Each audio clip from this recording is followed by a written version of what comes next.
Welcome back to the Oklahoma Sheriff's Association podcast. I'm glad you guys are joining us today. Our special guest today is going to be Wade Locke. He's a major with the Kay County Detention Center. You want to go ahead and start? Tell us a little bit about yourself. Yeah, like you said, I'm Major Wade Locke. I'm the Deputy Director of the Kay County Detention Center.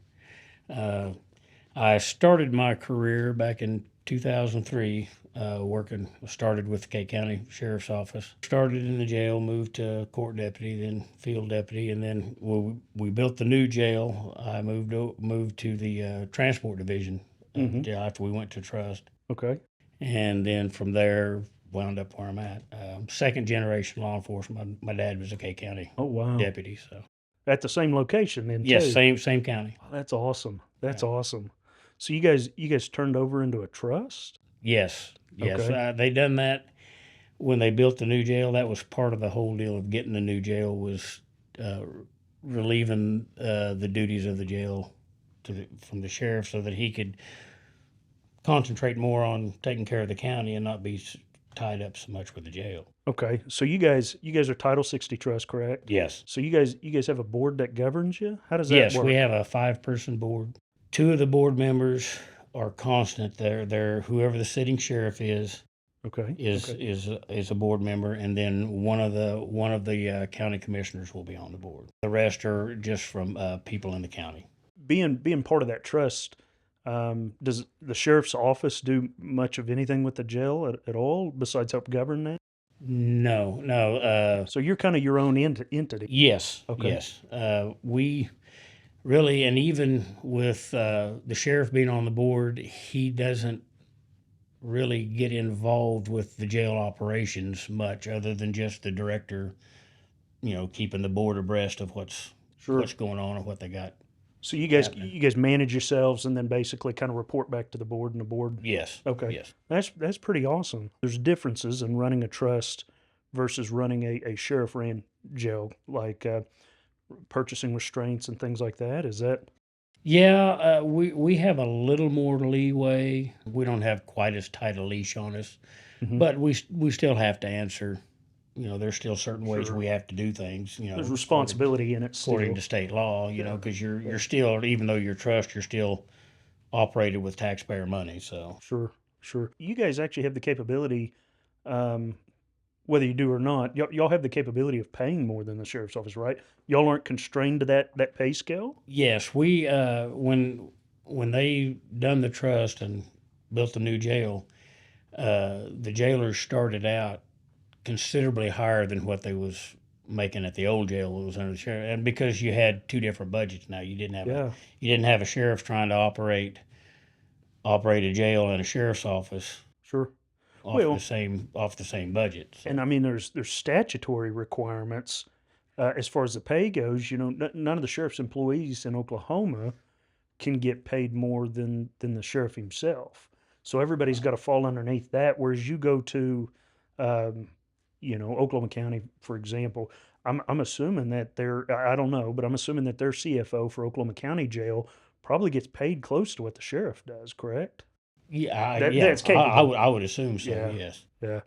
Man, what a different beast. Is this something you wanted to end up doing, or? Well, I never ever once even considered me being in the position that I'm in. I just figured I'd just be a low level, grunt, until I retired. I right. never aspired to this. This wasn't something I ever looked for, but I've always been one of them that's like, well, if you need me to take that position, I'll do it. I'll do whatever you need me to do. So it just serving of the people. Yeah, serving of the people. So being in a detention center though isn't something that you aspired to be. No, as a kid? When I started, my whole goal was to be a road deputy. Right. Which is most people that get in this career field. That's the deal. And the jail's has always been a really good way to get your foot in the door. Sure. Because you can learn a lot about the job that you're looking to go do. You get to interact personally with the deputies that's on the road and stuff, so you learn from them. But pretty much everybody's got that goal is, I want to be out in the car. Want to shoot the guns and drive the vehicle. Want to drive fast, kick butt and take names, and And so being from experiencing both sides of it, the jail and the road, I can tell you that the tougher of the two jobs is the jail. Well, let's jump into that because um, you had mentioned that getting in the jail kind of helped out, but do you personally see a difference in the field officers wherever they go, whether it's the sheriff's office, municipality, what have you?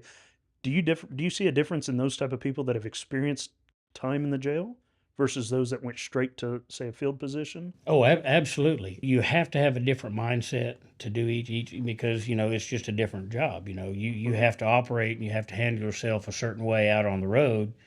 Well, you can't really handle yourself in a jail like you would out on the road Mm-hmm. because it's one thing to deal with a person for 15, 20 minutes, whatever it is, Yeah. getting them arrested and getting them dropped off at the jail, and then you're done with them. You don't see Right. them again. It's another thing to deal with that guy 8 hours a day, every day. Sure. So you have to do it different. Right. And so there's absolutely a difference, and you can see that the road officers that's never spent time in the jail, just their demeanor and just how they interact Mm-hmm. with the jailers and the inmates and stuff is considerably different than a road officer that say started in a jail and he's went there. He don't ever lose completely, in my opinion, from what I've seen, doesn't seem to really lose that demeanor that he had in jail. Mm-hmm. He uses that. He to me, he's able to switch back and forth pretty easy when he needs to. Mm-hmm. Whereas your strict road officers kind of don't. They're just kind of they are what they are, and they'll never be anything different. Well, I noticed, and I agree. For the most part, when I ran into law enforcement that had been in a jail setting before, the interpersonal communication skills were just, it was phenomenal. Yeah. Coming to a jail sometimes may seem like more of a crisis than say being sentenced to prison for most people, and I think the susceptibility for erratic behavior, is a lot higher because of that, and so these detention officers that are put in charge of maintaining that jail probably have to learn to communicate a lot more than most. Oh yeah, they because you're dealing with when you're dealing with someone who's just on a fresh arrest. He's just entered the system. Sure. Okay, everything's up in the air. He Yeah. really don't know what's going to happen. Yeah. Yeah. And so he's got all the anxiety and the worry about, okay, am I going to prison or Right. am I, Yeah. what are they going to do to me? Whereas the guy that's already went through that, he's past that now, he's pled or whatever, and he's gotten his sentence.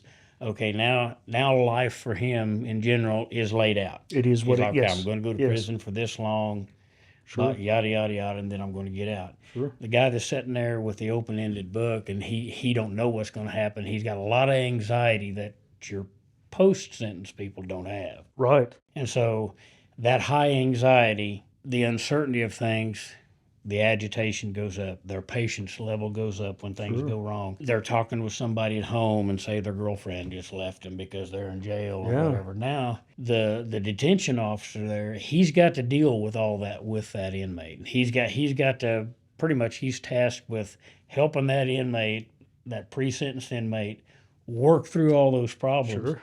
And I don't want to say that the detention officers don't care because they do, but their willingness to help that and deal with that is more born out of that's what's going to make my job easier is to get this guy through this and keep him Sure. Sure. You can't lined be an out, advocate and a detention right. officer. So Sure. I'm not saying that they don't care, but it's probably more, at least with me, it was more like I got to get this guy helped and get him calmed down Yeah. so that my job is easier, so that Sure. I can get on to doing my other things. Well, and I would assume taking that and tacking on the fact that the majority of the detention officers in the state of Oklahoma are just starting out their careers in law enforcement, which means they're fairly young. Right. I don't know how you would feel, but if you took me and away from my home for whatever reason, and I ended up in a jail cell with another man that I don't know, and then an 18-year-old comes in and tells me when I can eat, when my lights are going out, Right. when I get up and go have recreation time, and is bossing me around, it probably don't help a whole bunch. No, I mean, you take a 40-year-old hardened guy, Sure. and he's sitting there looking at an 18, 19-year-old snot-nosed kid, telling him no.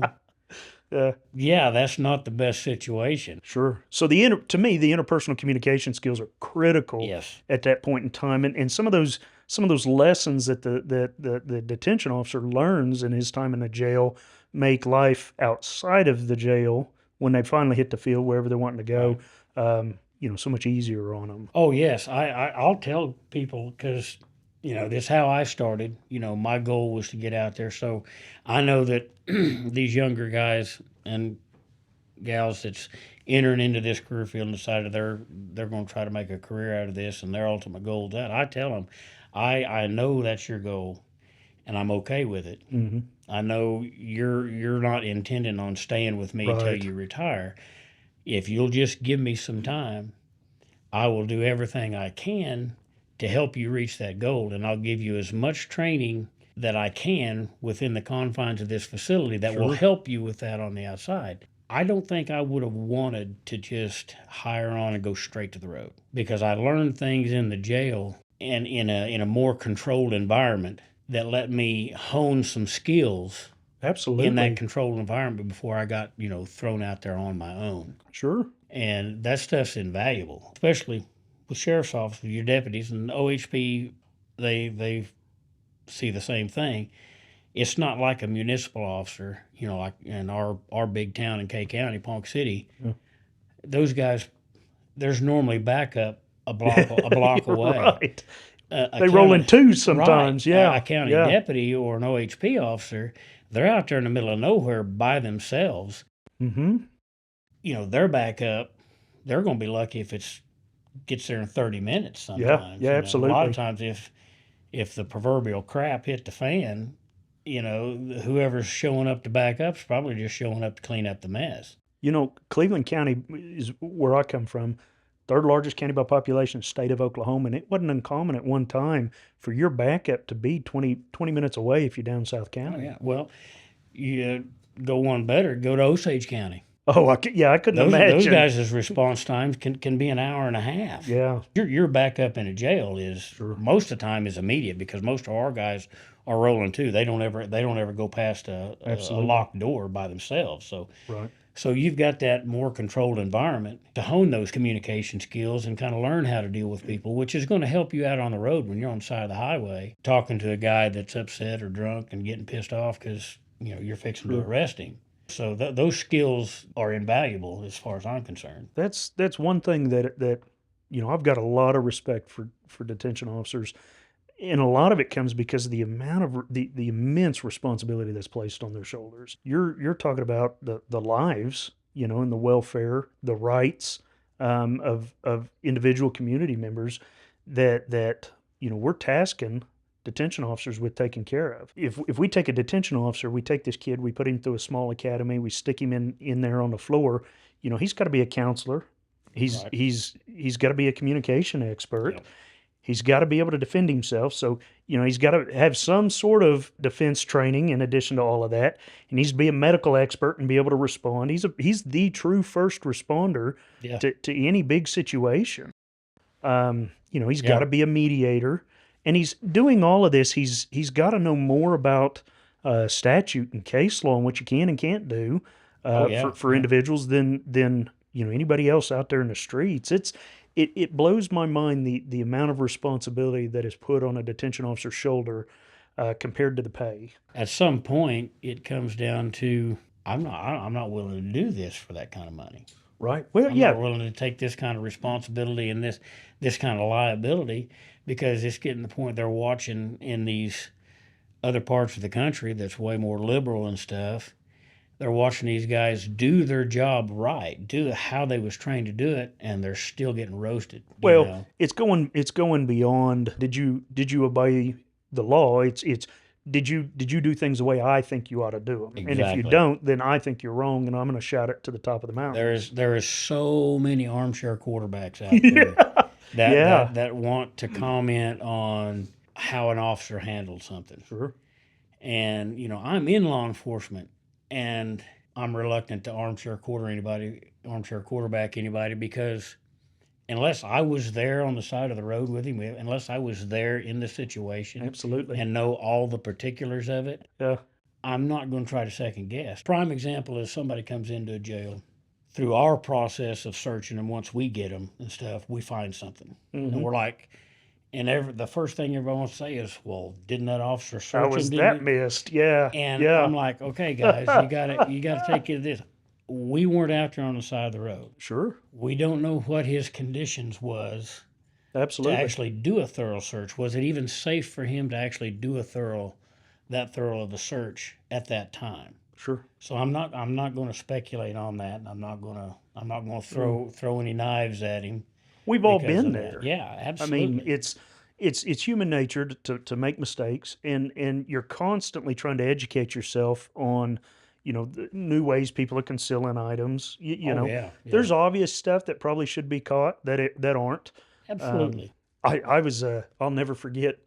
I went to the jail side one day when I was working for Cleveland, and I'm walking down processing hallway, and they've got all these cells where they kind of detox cells. Oh And at yeah, Cleveland, everything is glass front. You could see into the cell itself as you're walking down there.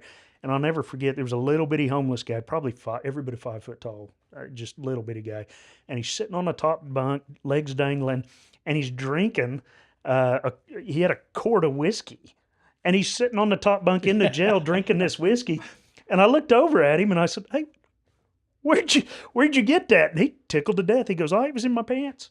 yeah. And I said, "Nobody caught, the police didn't catch Nobody it?" "No." nobody caught it. "The DOs didn't catch it when you come in?" He said, "No." And I said, "Take your last swig and give that to me Yeah, and give let's it to move me, and on." we'll try to forget about this. Right. Yeah, yeah. Yeah, It's but amazing. and I mean, it's, mistakes happen. I They used it, of do. course, being the trainer. I use that as an example. I went to everybody, we laughed about it, but then I said, "Well, how small is a 380? How small is a Derringer?" He could have come in here and shot the next person he Yeah. saw. Well, Um, we've had them come in, and we had one guy come in, the arresting officer. I don't know how he missed it, but he comes walking in, and we do the transfer of custody. He hands them over to us, and our guys are starting to lead him in through the door from the sally port. Well, we got a big sign up there that says "No firearms," and the yeah. guy looks up and he goes, "You guys probably want this," and he's got a 45. Oh, He got a oh, 1911 yeah, in his pants. yeah. You know. And see, things like that could be dangerous real Yeah. quick. But again, we always do our best to mitigate that and to train Oh to keep yeah. that from Yeah. happening. But it's anybody that does this long enough is gonna miss something. You There's absolutely not are. excuses for You certain things, absolutely are. but yeah, there's things you're. We had we had a guy come in. He was a drug addict years ago. A police officer brought him in, and while the DO was patting him down, he had hid a needle that he had used in the waistline of his jeans. Hmm. And as the DO went around and was going around the waistband, the needle, it didn't have a cap. The Oh, needle and pulled to the stuck him. side and Yep. stuck him. Yep. And it was a DO that had a wife, had family at home, very young kids, and he spent several months. I can't remember, maybe even a year, going out and getting tested over and Yeah. over and To over make sure. again. Yeah. Because And I couldn't imagine. And again, you put that on, very well could be an 18-year-old kid, that's not experienced in life, and that's their duties to take yeah, that. going back to the hazards in a jail, just the stuff like that. During COVID, when you be somewhere and somebody go, aren't you worried about the COVID deal out there? And I'm like, people, I work in a jail. COVID is the least of my Yeah, worries. sure. you know. Well, and again, I can harp on it all day long. That it's that same kid that's in there, that's feeding, that's a nutritionist, that's Right. that's a counselor, that you go, "Look, man, I know everybody's saying stay 6 feet away, and there's only so many precautions you can take Right. when you're Yeah. sitting in a jail. Um, you put your pants on, you come to work, you've got to do this." Yeah. And so, I mean, they risk their life daily, for that. So, man, it just, Well, uh, a lot of people, they look at a jail, and like I've called it a more controlled environment, sure. but it's still dangerous. Oh, You absolutely. know, it's still because, you know, they ain't walking around with a pistol. They ain't walking around Mm-mm. with the ability, and they've got so many duties on top of them besides just dealing with the inmate. Yeah. Like there's the meal pass, there's med pass, Hmm. there's most jails have got some kind of commissary that gets passed out. So your attention is always split. I Absolutely. can't think of a time that your attention isn't split between this and what's going on over there and what might be going on over there. Hmm. So it's rare that you get to completely focus on one thing completely. You almost have to have, in order to do that, you almost have to have an emergency that takes your sole focus. You know what I Right, mean? exactly. Or So, or you what's nice in a jail setting is there's typically enough people with you when you respond to something in sure. jail or you're doing something in jail where each of the people can take something and focus on it. Yeah. Now, in addition to on the other side of that coin, your road officer, especially like again, like say a deputy or a OHP guy, they're all by themselves, so they're having to watch this and watch whatever, watch traffic Yeah, going by. absolutely. So Big open space. but I'll tell you, we've seen a lot. Well, you hear the stories, Oklahoma County, the guy that got taken hostage Yeah. and stuff. So the stuff Which happens isn't the in there. first time, Yeah. there, of course, and it's not an Oklahoma County problem, it's everybody Well, problem, but yeah. yeah. I mean, Yeah. theirs is just prominent because when you just look at the numbers of that Largest jail county. compared, Yes, sir. we're like 380 bed facility. I think yesterday when I looked, we was at 359. They're at what, 1,500, 2,000. When You I know, walked out in 2011. I think was my last day in the jail. I spent 3 or 4 years there. In my last day, I walked out and they had over 2,000 inmates in yeah. that jail. I mean, It was a small city, it's yeah, and so so, but yeah, the dangers are there, and it's hard. Situational awareness is something that's hard to train oh, absolutely. because you can give people the whys and what fors, Hmm. but actually getting that mindset change Hmm. is really difficult. It's almost you either got it or you don't sometimes. There's a lot of weeding out. I mean, Yeah. well, and you got to think too. There's a lot of shock. Hmm. We talked about some of the responsibilities that's put on their shoulders. Um, you respond to some pretty gruesome things that happen. Well, we had a pretty good meeting earlier. We had our jail administrator meeting here just a couple hours ago, and one of the things that we were talking about is an upcoming academy, and we were talking about emergency procedures. And your first lieutenant Lesser Yeah. had pointed this out to us. We talk about suicide attempts and we talk about people that try to hang themselves or asphyxiate themselves with their own clothing or even with a jailhouse clothing. Um, one of the troubles that you find in a jail is you can't just willy nilly run around with a knife No. in a No, jail. you can't. And so a lot of people use like seatbelt cutters as kind of a safety device to cut nooses or something like that, clothing. And luckily, I started describing this in the meeting, and he just so happened to have one of these on him. He said, "Here, you can go ahead and keep this and use this for the future training." But Yeah. um, you know, this stuff is phenomenal. I think everybody in the state ought to have one of Well, these. the thing is with that, they're going to be doing that stuff with unconventional means. Sure, So it's yeah, not like you're right. they're not going to have a seatbelt strap that they're trying to hang. They're going to have a twisted up set of oranges, Yep, or which jeans or gets, so you're not going to be able to get a seatbelt cutter on there yeah, in order to cut it. That thing will do it. Plus, you can't use just a knife because about half the time you're going to wind up cutting the victim sure, with trying to get that there. You can get that in there and get a hold and of it hook and it. cut it without injuring the inmate and get it done. Worried And about it getting used on you if somebody significantly, snatches it. Chance done that. He hadn't been at the jail. I don't know. He might have been there a month, maybe a little over a month. I'm not sure. and this guy done what they call gator roll. Yeah. He wrapped the Yep. oranges around it, and he was in our shower out area, which on the toilet on and shower deal in it, Yep. they've got the handicap handles on the. Okay. He wrapped it around that, and then what they call gator rolled it up on his deal till he. Rolled tight till it was tight. And the booking officer's like, man, he's been in there a while. I haven't heard. So he went in to check on him, and sure enough, he calls the, all officers deal, and Chance responds, and they get him off, and he was gone. He was dead. Really? But he just hadn't been dead very long. Yeah. Yeah.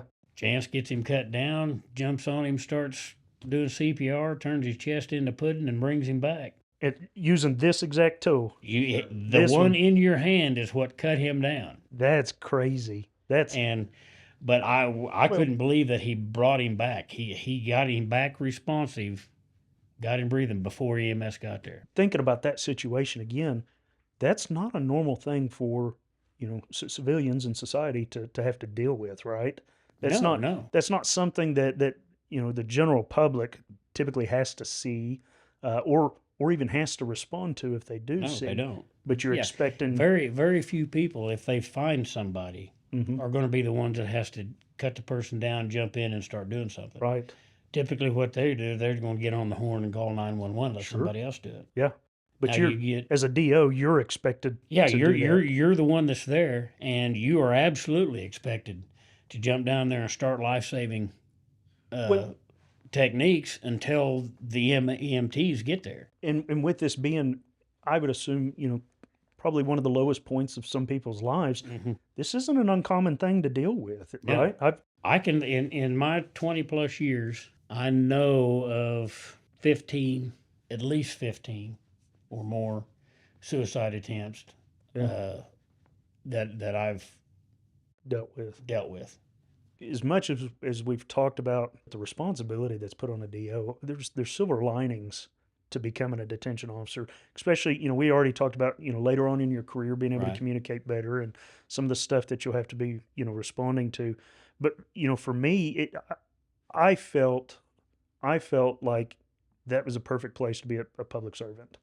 Oh If yeah, I was absolutely. the maturity that I gained, working in a jail, I don't think would be the same if I would have went straight to the field when it comes down to Mhm. dealing with some of these issues, Yeah, and empathizing with folks, and yeah. so I'm absolutely glad that I started in the jail before I yeah, went to the road because sure, it gave me tools that I would have had to just hoped I'd develop. Now, another thing that helps me, that an advantage that I've got over most of the people that hire on at any agency, regardless of what it is that I'm second generation. So I grew up around it, around it, yeah, hearing the stories. yeah, Uh, so I knew something about it. It sure, wasn't something that was foreign to me. right, Now, a lot of these people we're hiring, they've never even been in much of a verbal altercation, much less actually a physical yeah, fight with somebody.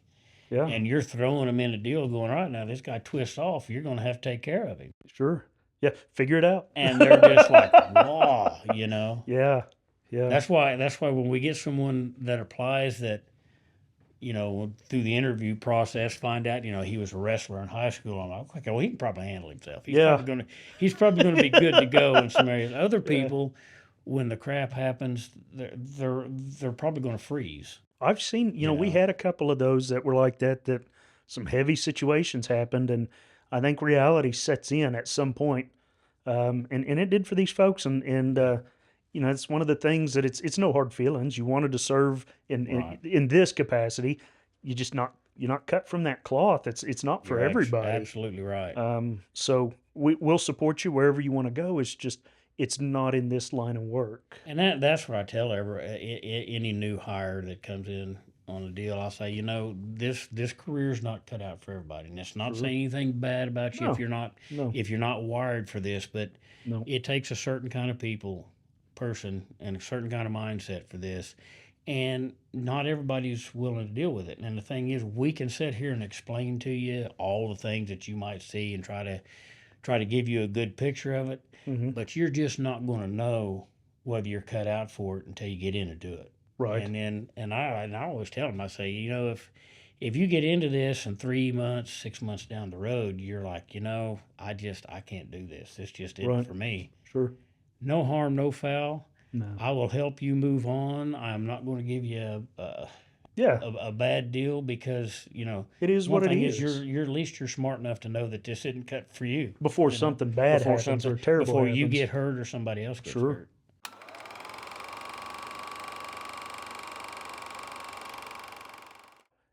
Let's move on to something a little lighter on this. Okay. Well, so if you are the type that this is your career path, you want to be in law enforcement. You know, I think we've already discussed that we both feel, and numerous other folks will tell you, your best starting point is going to be inside of a jail because you learn your community that you Right. serve, you learn your interpersonal communications, you learn law. Um, you know, detention centers are struggling. They need quality employees. For those of you that are They listening, do. you know, find you one in Oklahoma. Get to talking to them. Yeah. I think they'd be great. And one of the things that the association here is trying to do to assist with that is helping develop an academy for detention officers Absolutely. that gives some uniformity to DO training across the state of Oklahoma. For our law enforcement, our CLEAT certified guys that's out on the road, they have an academy. They have a Sure. standardized deal that everybody goes through. Everyone. Okay, well, our detention officers, they're on the same team. They're doing this. They're doing the job too. It's just a different aspect of the job, Same and culpability. and they're carrying the same responsibility. They're carrying at least, if not more, the same liability factors. Yeah, But well, yet, jails are the highest liability right? out of the sheriff's office. That's Yep. where a sheriff's going to get sued quicker than anything. Sure, sure.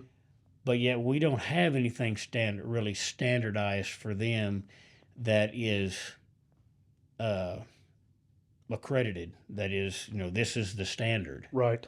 It's Right. pretty much just left up to the agency to develop their own deal. There's no continuity across the board like we have with our certified officers. Well, and you've got private companies that will accredit and assist with training, but I think part of the issue with that is the cost and the Mm-hmm. cost that is associated with running that type of private entity coming in and teaching is probably a little bit more than most detention centers can bear. Well, that's the problem because you stop and think about it. In any state, and let's just take Oklahoma. What's the biggest county jails in the state? Tulsa and Oklahoma County. Yeah, yeah. Oklahoma County, Probably Tulsa. Cleveland County's probably coming in third. By and large, we're a state full of little bitty counties Yeah, with little bitty budgets, and everything that they need to do their job is expensive. yeah. Costs big money. Well, it's Whether not it comes to cheap. equipment Yeah. or training, everything costs money. Mm-hmm. And they're scraping everything they can just to operate, much less improve the conditions. Sure. Well, that's where the association is I think stepping up a little bit. We're going to have a full set of classes that kind of combine to become an academy. We'll break it down in pieces so it's more manageable to send people to if you have to do per diem and overnight stays, hotels, stuff like Right. that. And I think this first block that we're working with is going to end up being kind of an orientation, giving everybody the fundamental thought process that a DO should have. What to expect, things that they need to be aware of to cover their own. But then one of the biggest parts I feel is going to be the statutory consideration class. So basically, we're going to go over all the statutes in the state of Oklahoma that pertain and tell a detention officer how to do their job. We'll cover case law, which is huge. People don't think of stuff that, if an inmate goes, hey, I need I need a letter and an envelope, a stamp and a pencil so that I can write an attorney, there's case law out there that says, yeah, you have to do Yeah, that. if you don't provide that, if Sure. you don't make it possible for that inmate to do that, you're violating these rights. Yeah. There's a On multiple lawsuit. levels. There's a lawsuit that you 19. can't that you have no defense to. No, yeah. You're going to lose it. And that's why training is so important because there's so many nuances based off of Supreme Court cases that affect the way we operate. I Oh mean, yeah. in Oklahoma, we've got one in the 10th Circuit right now. I think it's Roybal versus, don't quote me on this, Griffith, but this was a transgender strip searching case law. Yeah. And the current, it's, I know it's in appellate court, I believe, but the current decision alters the way I would say the majority of the state conducts strip searches with transgender individuals. And that's stuff that if the detention officers don't know and they don't keep afloat with, up to date with, all it takes is one person that knows that right, that they're going to be Hmm. able to use it against them, and they're going to garner Well, money out of the sheriff's office and or the detention don't center. even stop there. That's just the first part of that problem Sure, when they first absolutely, come in. absolutely. Okay, let's say you've got a policy in place that covers that and covers it good, and you're pretty much you can get that. Well, now you start the next part of that problem, which is okay, where are we going to house this guy? Because you've met everything, you haven't violated anything. You've established that it's a male, but they're identifying as a female. They're just because you've established that, and you're right in establishing that they're a lot of times you can't just go throw them in with the male general population Sure, because most cases that person's going to be a vulnerable. sure, So you're probably going to have to segregate that person somehow. sure. Well, again, we're back to these small counties that really don't have the ability to do a lot of segregating like that. Now we're Right. we're pretty fortunate where we're at. We we've got the ability to do a little bit of that, Mm-hmm. and we're pretty good about our neighboring counties, like Grant County, which is just little bitty. They don't have the ability to segregate anybody. Right.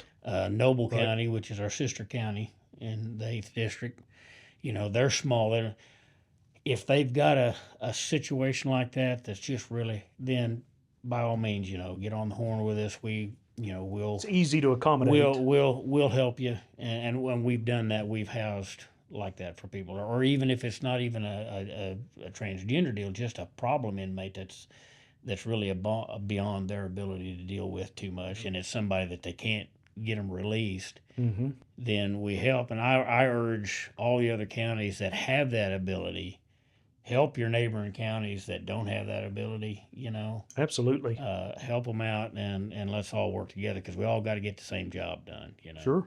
Sure. So, but that's a multi-stage problem. Well, hopefully, with this training that the association is developing, hopefully we can address that, and we get proper steps, to in place to accommodate that, and kind of give some uniformity across the state on handling Right. some of the unique situations that we're coming into contact with now. Well, and the thing is, that's just going to get worse.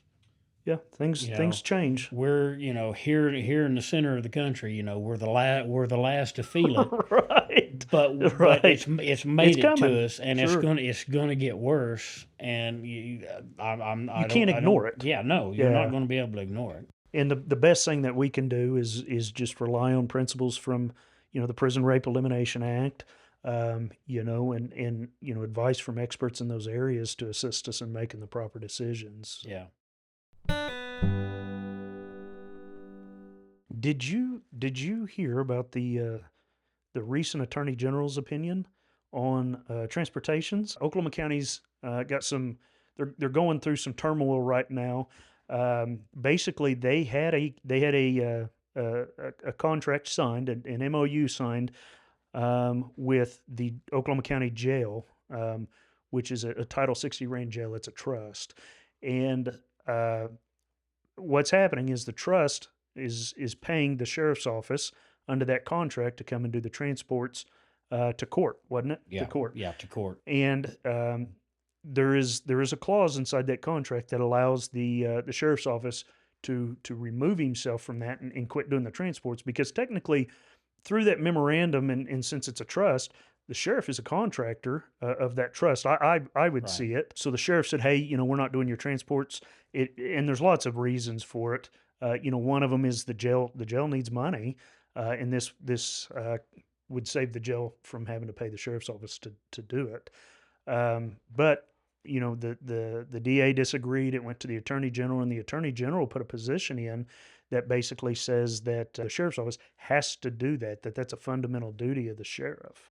Well, I realize in statute, your original statute states that that's the responsibility of the sheriff's office. That was before, but that was in place in statute long before there was ever trust. Right. Before Okay. you ever Yep. split the jails from the sheriff's offices, So trust statutes came after came that. after that. Right. So you just like anything, we have to evolve and adjust. Sure. And Sure.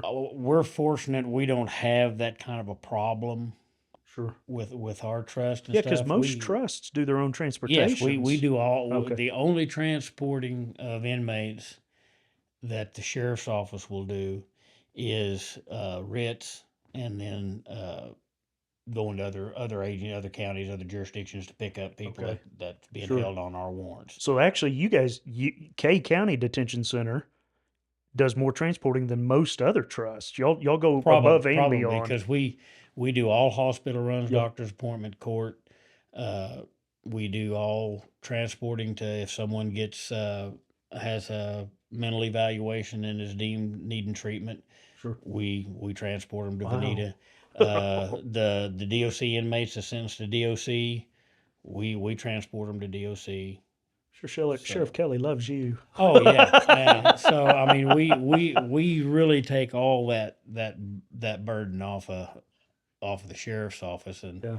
now that's not to say that if either of us get in a bind on something, because we know how things happen, you get caught up, and everybody's Right.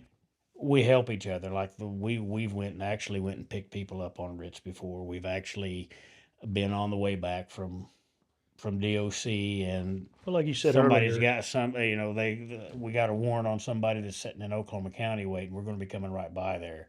Yeah. You You're on the know, same team. yeah, they'll say, Yeah. "Hey, can you guys swing by?" And we'll swing by and pick them Right. up. And same vice versa. If we get in a super tight on something like that, we can call on the sheriff's office to help out Sure. with some stuff. So we're pretty good at scratching each other's backs. Yeah. You know. Well, that makes sense. I'm interested to see. I'm interested to see how this turns out. As Yeah. the association, of course, we support the sheriff's ability to question things like that, and run his office with autonomy. Um, I worry that that the board over that trust could take advantage of the sheriff if something doesn't change. Well, unfortunately, I think it's probably going to wind up in court and Yeah. decided in the courts, probably, which, Something to keep track of. and, hopefully when it all shakes out, that, whoever's in charge at the time that things shake out can get back together and Cooperation. cooperate and yeah. stuff. Like I said, we're real fortunate at Kay County that everything's pretty much works good. Good at the moment. We don't have anything like that. Sure. So, Sure.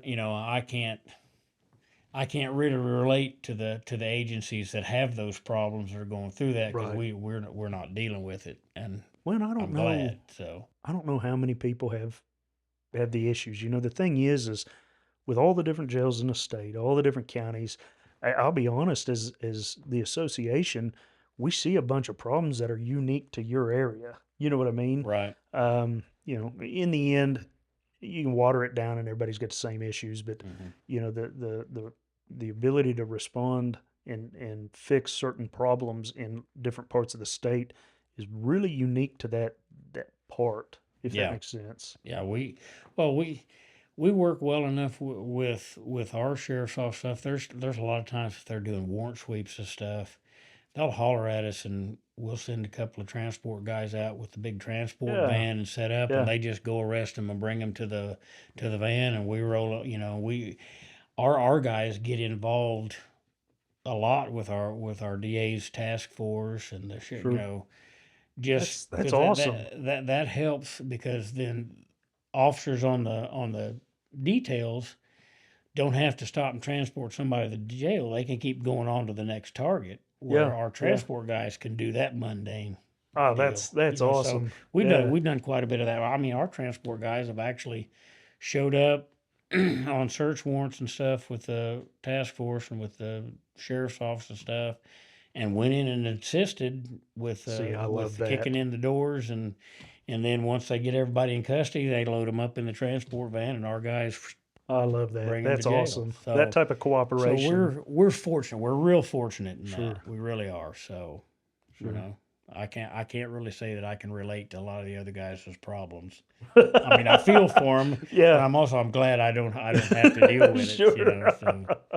But Uh, that's the other thing is talking about cooperation between agencies. You know, just like our meeting today, since we started coming to our jail administrators meetings and oh stuff, yeah, the OSA one. that Yeah, has been that's been a godsend it's good to with hear. because well you get to see all these other agencies and you gain relationships with these other agencies that then it really in turn makes it easier to help each other because Sure. you've already got an established relationship with Sure. them. And if you've got chances are, if you've got a problem going on in your jail, there's probably another jail that's dealing with it or has dealt with it Something and figured similar. out Or, a solution to it yeah. that you can glean from. And it's great. We love coming every month. Well, that means a lot, and I'll be honest with you. You know, you of course are one of the core group that comes to the Right. majority of these Yeah. meetings, and I think if nothing else, the experience that you guys have that y'all have kind of relayed to everybody else, even if you had the answers already, Right. I think makes a huge difference in the way other people operate. And like you said, gives them connection to be able to have somebody that they trust to call and bounce it off of. Right. So I'm glad it's working out. I'm glad you guys Yeah, enjoy it. it's great, and Yeah. I hope we're able to continue it and stuff. Cause Well, as long as the OSA keeps getting community support, we'll be here yeah, to hold it. yeah. So Well, we just gotta keep the irons in the fire and keep going. The deal with the academy that is going to be, I think, once that gets going and we get all the bugs worked out of it and hmm get it going, that's going to fix a problem that the corrections side of everything has had for so long of being the redheaded stepchild. sure. Yep. Because and I get it, because like I said, I've been on both sides. I'm cleat certified. hmm I've worked in it. So I get it and I understand why a lot of your cleat certified officers kind of look down their nose at your detention officers because they're not certified. They're not hmm certified. Right. They haven't been through an academy. hmm So they're not really looked on the same way that a cleat certified officer is. Sure. And Sure. by having us in a state recognized academy for detention officers, hopefully that will bring their status and their credibility up so Sure. that they're not looking like, well, you're not a real cop. Well, I'm Sure. sorry, a detention officer is a cop. A whole different animal. But yeah, I You know, agree. they Um, they're in the law enforcement family regardless. yeah, Because absolutely. where would all you guys be? Where would you take all the people you arrest if you didn't have a jailer in that building Sure. to accept that person? Well, they're part of that process. They're They're absolutely they're, they're and part of that they're a critical process. part of that Oh, process. absolutely. Yeah. No, I They I are a agree. critical part. Yeah. So Well, Wade, I appreciate you, sir. It means a lot that you took the time to come out here and spend your day. You know, normally yeah, you'd probably be back at the yeah, office by yeah. now. So, Well, I uh, appreciate you having me. yeah, absolutely. Thanks again for tuning in to the OSA podcast. If you liked the episode, give us a like and don't forget to subscribe to see future videos from us. For more information on what we do and how you can support our mission, visit our website at www.oklahomasheriffs.org.